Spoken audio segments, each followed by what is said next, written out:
So I have been known to be a very fast processor and communicator.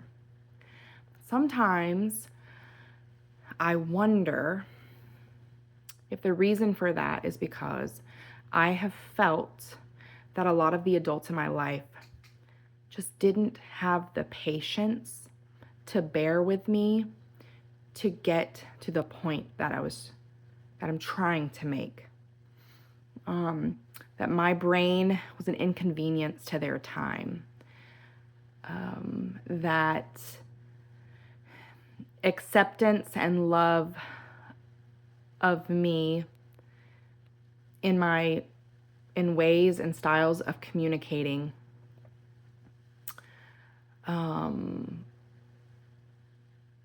were too difficult for them. And so I had to adapt. I had to adapt to their expectations if I wanted quality time, understanding, to be heard, to be loved, to feel that I belonged. I had to adjust and adapt.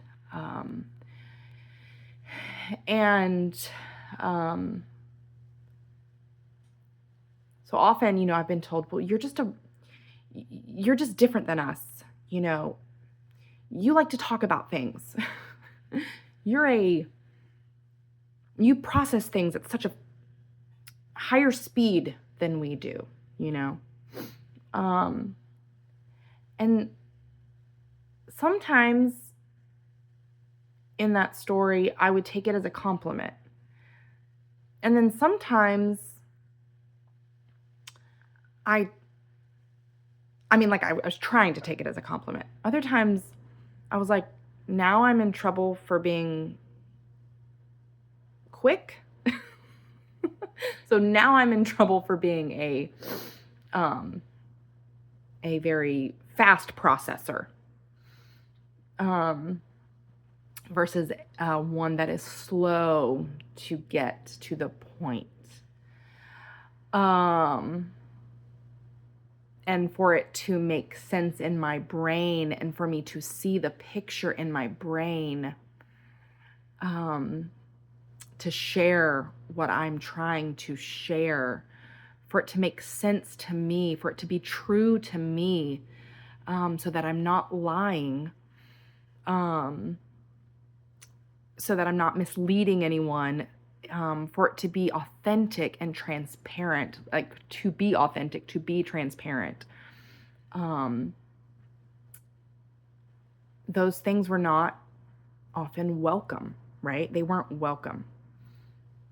So, you learn that you're not loved for who you are, in the process, in your development, or in your way of showing up. And I'm not talking about unhealthy ways of showing up. Obviously, if we see patterns of behavior that are disrespectful, we would want to care for those individuals in ways that help them to know that they are safe and loved and accepted, and that they are not the story that they're believing that is revealing itself through different behaviors that are showing up. So we would want to support them. I'm not talking about that. I'm talking about just being able to see people for who they are and the beauty of who they are and how they communicate and how they show up, as different as it may be than you, as right or wrong, but a willingness to let them express themselves in their unique way. And because we love them, and we don't love them when they act the way we think someone should act or communicate or or what we believe is the appropriate emotion for whatever situation, um, we give them, we we enter into that space with them. We're present with them in those moments. We're not correcting. We're not offering advice. We are recognizing their uniqueness in understanding and in interpreting, and their perspective and the opinion that they bring, and the insight and the wisdom and the beauty and the wonder and imagination that they bring. And we're patient with them. Often I wonder if, because uh, I didn't experience that a lot of the time by adults, within the context that I grew up, very authoritative, very obedient culture, within evangelicalism.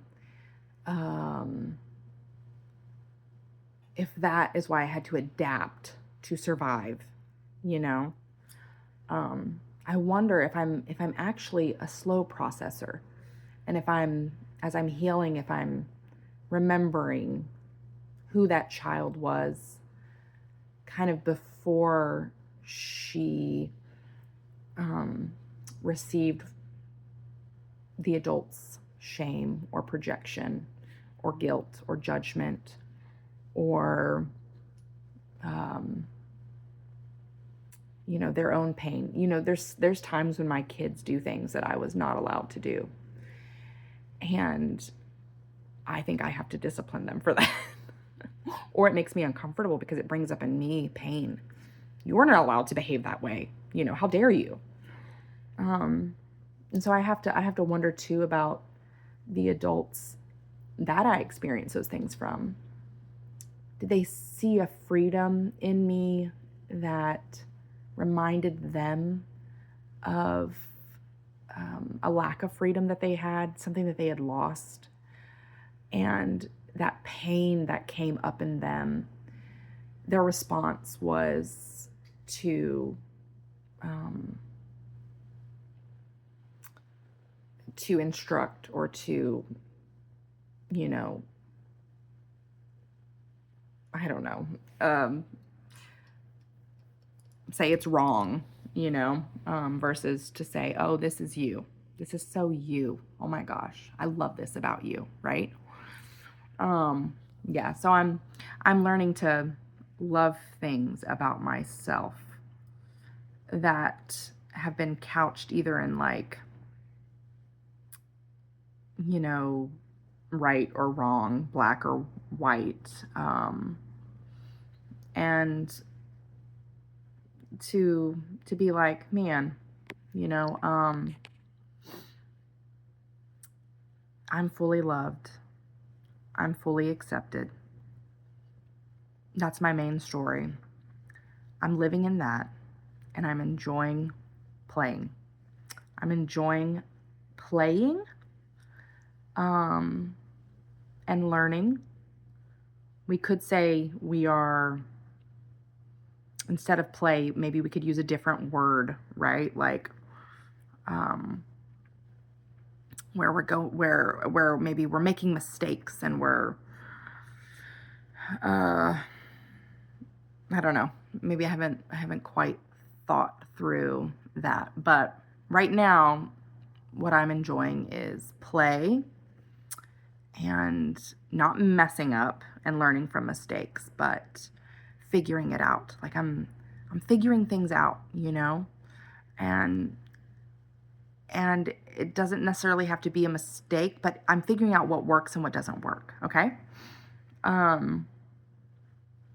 And for me,